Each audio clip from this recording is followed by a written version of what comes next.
Gayatri Recording Studio. Music by Vikas Sitamarhi.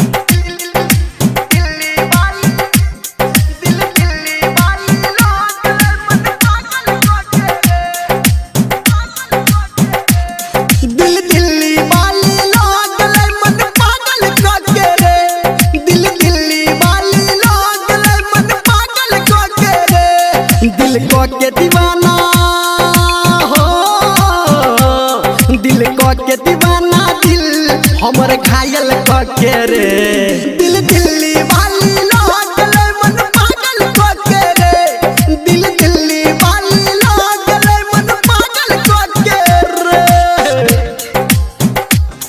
दिल दिल्ली वाली DJ Vikas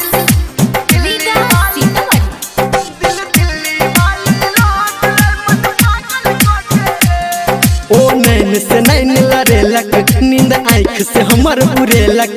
ऊ मस्त कुड़ी हसीना तो दिल हमर धड़केलक। ऊ नैन से नैन लड़ेलक, नींद आँख से हमर उड़ेलक।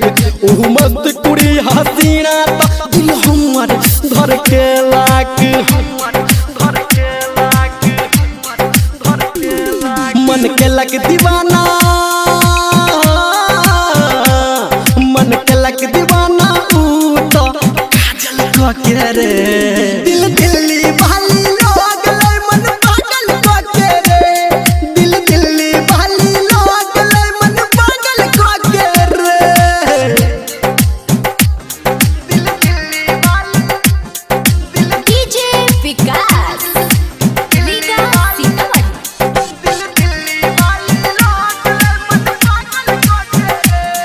अब जान हमर ऊ भेले, मन ओकरे पड़ गेले। छै बात सही धर्मेंद्र के मन हमर पगलेल। अब जान हमर ऊ भेले, मन ओकरे पड़ गेले। छै बात सही निर्मलिया के मन हमर पगलेल।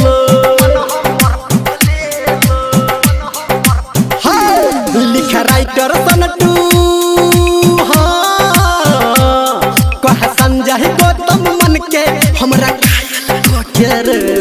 दिल दिल्ली वाली लोग ले मन पागल को के रे।